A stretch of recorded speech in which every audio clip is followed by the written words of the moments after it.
Amigos de Radar Olmeca, esta ocasión nos place recibir aquí en las instalaciones del nuevo Parque Centenario 27 de febrero a un gran amigo, historiador, un personaje con muchas facetas, y hoy, bueno, nos va a platicar un poco sobre los datos, la información que tiene sobre el Parque Centenario 27 de febrero y el béisbol como un fenómeno social a través de los años en el estado de Tabasco. Ricardo, muchas gracias por acceder a esta charla. No, gracias a ti, Charlie, porque la verdad de estar en estas instalaciones que, bueno, el edificio es nuevo para fortuna de los tabasqueños, pero la verdad es que es un símbolo histórico para Tabasco, un símbolo de identidad. Ricardo, platícanos sobre los datos, ahora que está de moda esa frase, sobre los datos, la información que tú tienes, el concepto del viejo parque del Centenario 27 de febrero.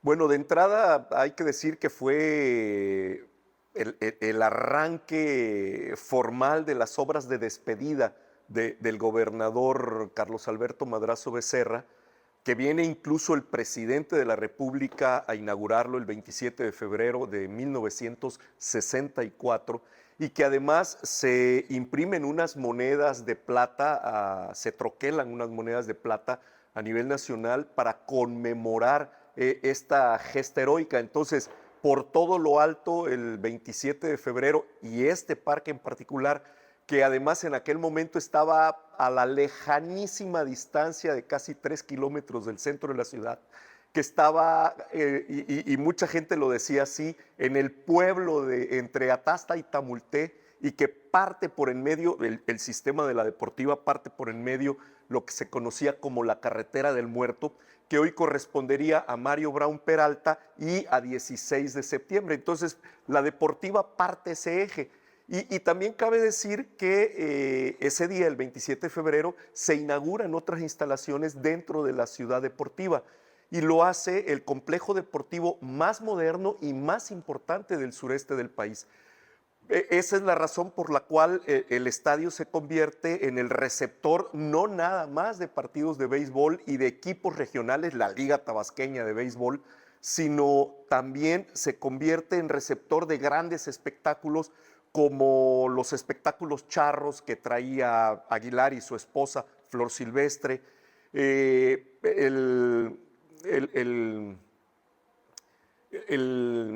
se me fue el nombre ahorita,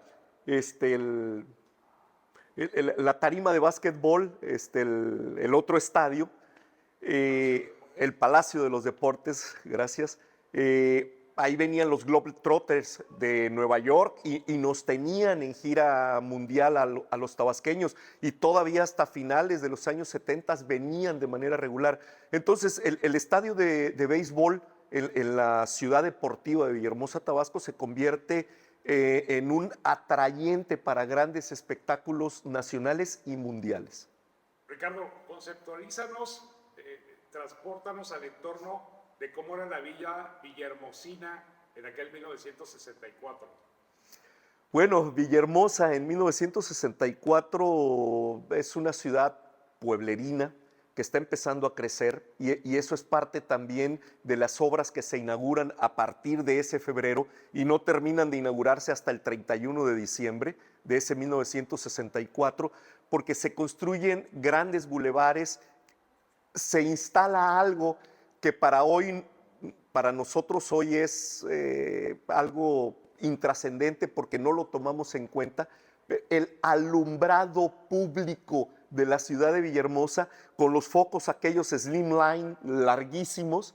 Con eso se inaugura el alumbrado público y sobre las principales avenidas que se están terminando de construir, por supuesto lo que hoy conocemos como el pedazo de Méndez que va de Atasta a Tamulté, que en aquel entonces era la calle Juárez, la entrada de donde era, bueno, donde está el deportista, esta entrada a la ciudad deportiva, el óvalo de la ciudad deportiva. Entonces, toda esta serie de obras se van inaugurando. El malecón está inaugurando su cuarta etapa porque la quinta y última se inaugura ya con el siguiente gobierno en 1965, pero consecuencia de este proceso. Entonces, Villahermosa era una ciudad muy pueblerina que en ese año o en esos años del 61, en realidad, bueno, Carlos Alberto Madrazo entra en 1959, pero de 1961 a 1964 y todavía 1965 se hermosea la ciudad, voltea a ver al río,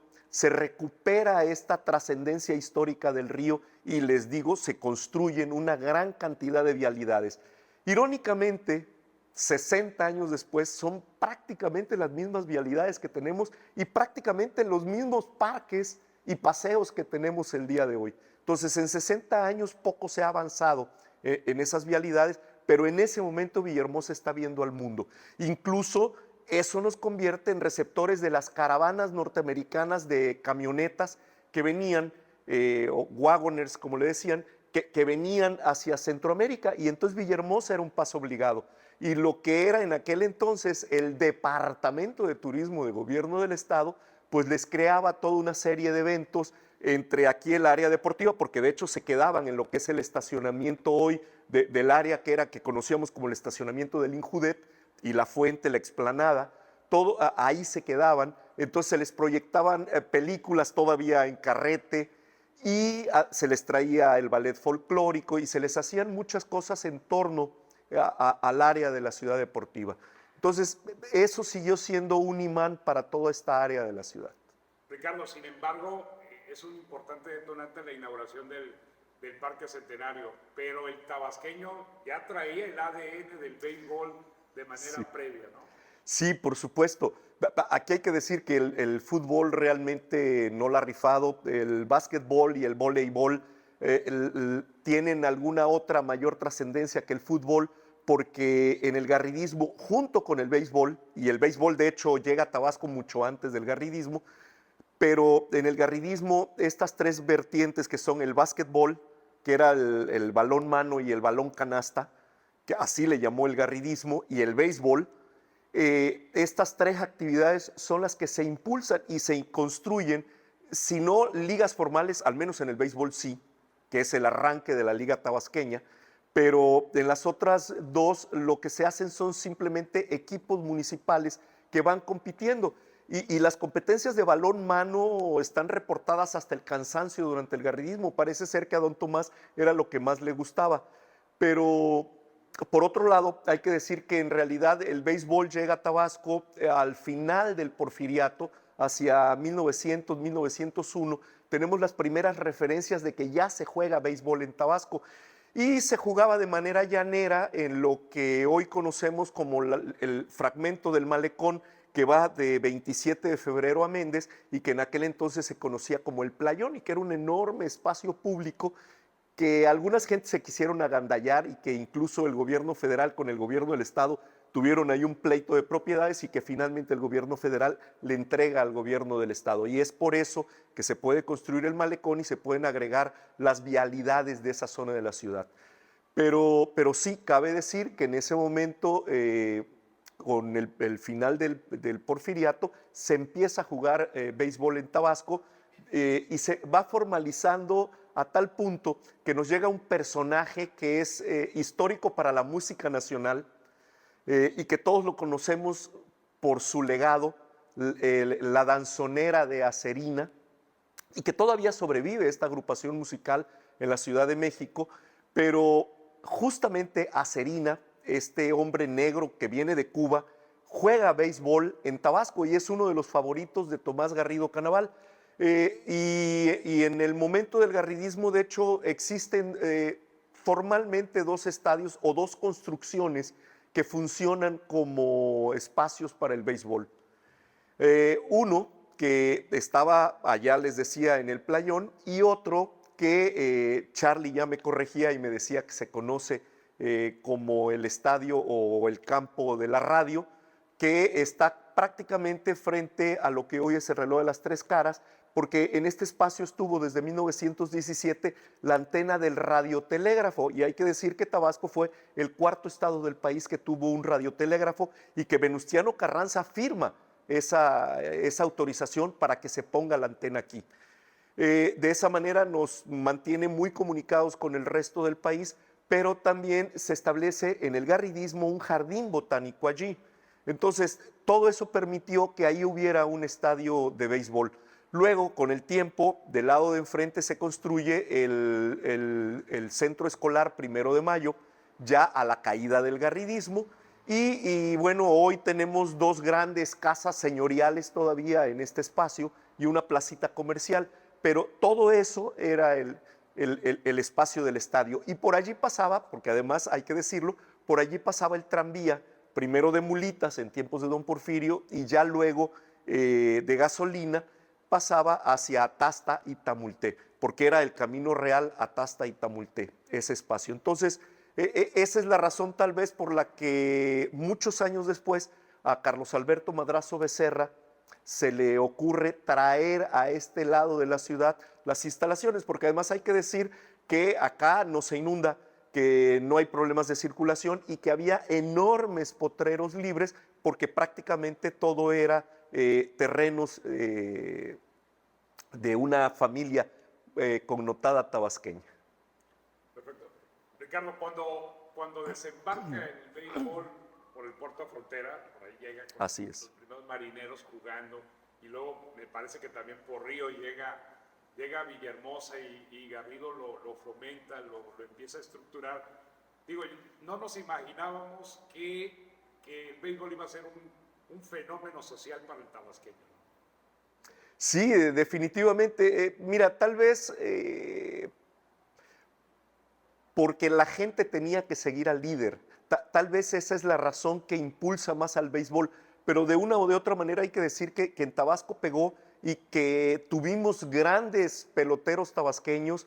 Desgraciadamente se me escapa el nombre de la mayoría, pero tuvimos grandes peloteros tabasqueños y que la Liga Tabasqueña de Béisbol de los años 50 a finales de los 70 fue una liga muy poderosa en la región y que aunque irónicamente empezó con 4 equipos en los años 50, se consolidó de tal manera que llegó a meter la pauta del uso y del juego del béisbol en todo el sureste del país y que, pues bueno, ¿qué más te puedo decir?